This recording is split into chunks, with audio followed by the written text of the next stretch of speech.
हरि ओम, नमो नमः, सुसंध्या, शुभ रात्रि। संस्कृत प्रशिक्षण कार्यक्रमे भवतां सर्वेषां हार्दिकं सुस्वागतम्, अभिनंदनम वंदनम। संस्कृत प्रशिक्षण कार्यक्रम में आप सबका हार्दिक स्वागत है, वंदन है, अभिनंदन है। आइए प्रतिदिन की भांति हम महर्षि पाणिनि जी की सूत्रों को लेकर के नए नए प्रत्ययों का अध्यापन कर रहे हैं। आप देख रहे हैं तद्धित प्रत्यय विज्ञानम। बहुत दिनों से मैं पाठ चला रखा हूं तद्धित प्रत्ययों के बारे में अध्ययन और अध्यापन का क्रम। आज महर्षि पाणिनि जी की जो पाणिनीय अष्टाध्यायी है, उस अष्टाध्यायी नामक ग्रंथ से 2-3 सूत्रों का चयन किया हूं जो कि बहुत ज्यादा प्रयोग होता है और ऐसे चमत्कार, ऐसे नए नए स्वरूप, ऐसे नए नए प्रकारों का प्रस्तुति करते हुए आप सबको बताते हुए मुझे बहुत ही गर्वान्वित महसूस हो रही है। महर्षि पाणिनि जी के जो अष्टाध्यायी नामक ग्रंथ है, उन्होंने ये जो देख रहे हैं सभी को सूत्रबद्ध किया है और इन सूत्रों के आधार पर सारे शब्दों का प्रयोग होता है। तो ये आप देखते होंगे अंग्रेजी में भी कोड वर्क होता है। इस कोड वर्क के द्वारा बहुत बढ़िया तैयारी होती है, समझ पाते हैं, जान पाते हैं। आज मैं सूत्र विधि से ये पंचमी विभक्ति और सप्तमी विभक्ति को बताने जा रहा हूँ। सूत्र है पंचम्यास तहसील। देख रहे हैं पंचमी विभक्ति के अर्थ में ये तहसील प्रत्यय का प्रयोग महर्षि पाणिनि जी ने बताया है। आज उसी के बारे में मैं आपको पढ़ाने जा रहा हूँ। ये मेरे लिए सौभाग्य के विषय है। देव दयानंद सरस्वती जो हमारे सम्मुख विराजमान है, उनका बड़ा आशीर्वाद है, गुरुजनों का आशीर्वाद है। उन्होंने ही इस व्याकरण के महान ग्रंथों को हम लोगों के समक्ष प्रस्तुत किया है, दर्शाया है, बतलाया है और इसका प्रयोग की विधि भी उन्होंने ही बताया है।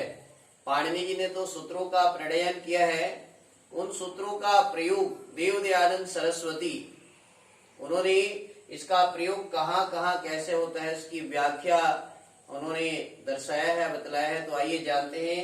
पंचम्यास तहसील, पंचमी विभक्ति के अर्थ में तहसील प्रत्यय होता है। तहसील प्रत्यय का ल का लोप हो जाएगा और ई का भी लोप हो जाएगा, तस बचेगा। तस का जो है ना स को भी विसर्जनीय हो जाता है। व्याकरण नियम में स के स्थान पर विसर्जनीय हो जाएगा, उसको नहीं बता रहा हूँ। इसका प्रयोग उदाहरण आपको बता रहा हूँ जो बहुत ज्यादा प्रयोग होता है। कस्मात कुतः, कस्मात सब किम शब्द का बनता है कस्मात और तहसील प्रत्यय के युग में कुतः, कुतः बोलने से कहां से, दोनों का एक ही अर्थ है। कस्मात कहां से, कुतः कहां से। यस्मात, यस्मात यत शब्द से यस्मात यहाँ से, यतः यहाँ से। तस्मात वहां से, ततः वहां से। एतस्मात यहाँ से, इतः यहाँ से। सर्वस्मात सब जगह से, सर्वतः सब जगह से। अन्यस्मात अन्य जगह से, अन्यतः अन्य जगह से। उभयस्मात, उभयस्मात दोनों ओर से, उभयतः दोनों ओर से।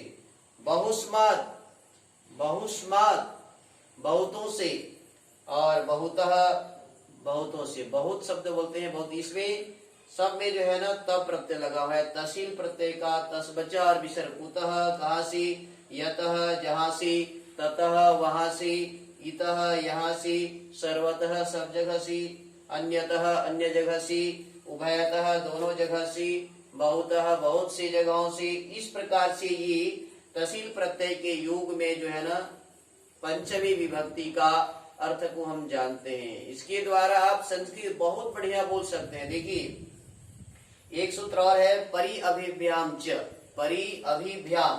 परि शब्द के योग में तहसील प्रत्यय लगते हैं तो परितः, अभी शब्द के योग में तहसील प्रत्यय लगेगा तो अभितः। इनका अर्थ है परितः चारों ओर, अभितः भी चारों ओर, ग्रामतः गांव से, नगरतः नगर से, विद्यालयतः विद्यालय से, देहलीतः दिल्ली से, छत्तीसगढ़तः छत्तीसगढ़ से, रायपुरतः रायपुर से, उत्कलतः उत्कलतः उड़ीसा उत्कल से, है ना। इस प्रकार से आप किसी भी शब्द का विद्यालयतः विद्यालय से, ग्रामतः गांव से, है ना, वनतः वन से आप आ रहे हैं तो वन से, है ना, जंगलतः जंगल से, आप कहीं से भी तस प्रत्यय लगा करके पंचमी अर्थ जो अलग होने में अपादाने पंचमी सूत्र का जो प्रयोग है उसमें ये तहसील प्रत्यय का प्रयोग, यानी ये बड़ा जबरदस्त प्रयोग आपको मैं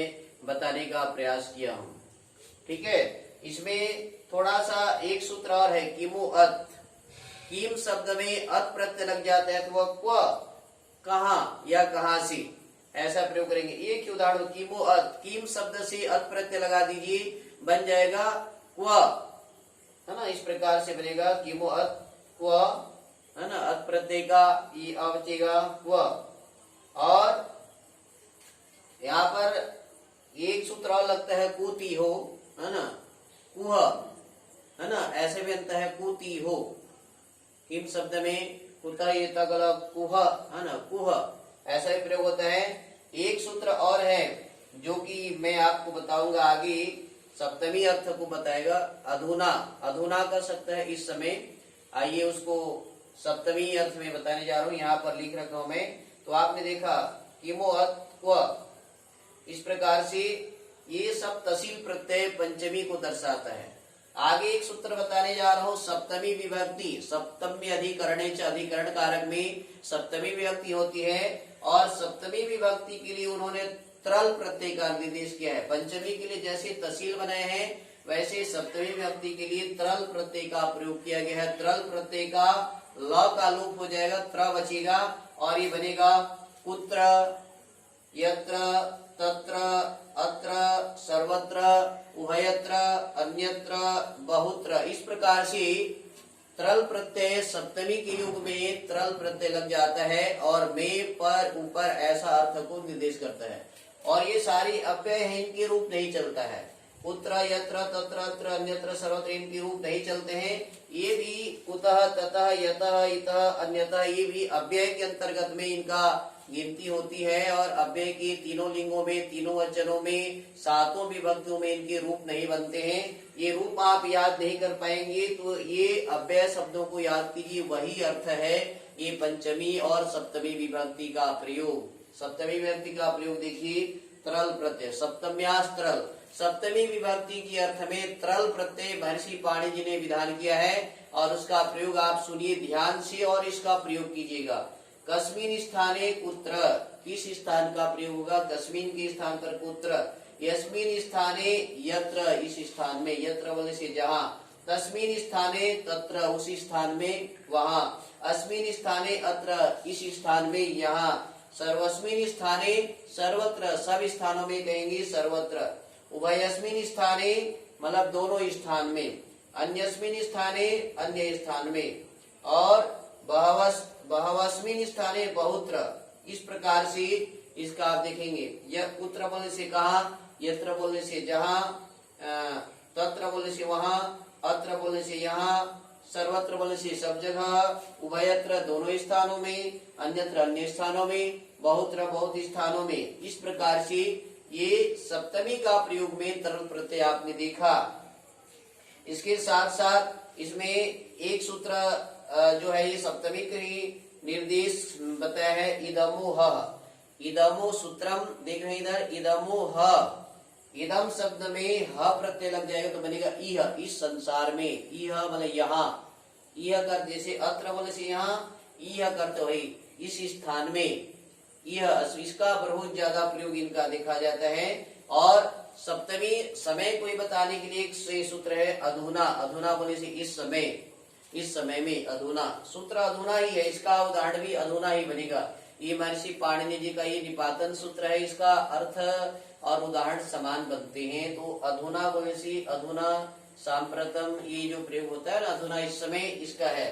तो आपने जाना सप्तम्यास तरल से तरल प्रत्यय में सप्तमी विभक्ति का अर्थ और तहसील प्रत्यय के योग से पंचमी विभक्ति का अर्थ। ये बहुत ज्यादा लोक व्यवहार में प्रयोग होता है और मैं आज आपको तहसील प्रत्यय में पंचमी अर्थ और तरल प्रत्यय में सप्तमी अर्थ को बताने का साहस कर रहा हूँ, आपको बताने जा रहा हूँ। देखिए ये सप्तमी अर्थ में इनका प्रयोग कीजिए, बहुत बढ़िया। कुत्र, यत्र, तत्र, अन्यत्र, सर्वत्र, इस प्रकार से आप प्रयोग कीजिए, है ना।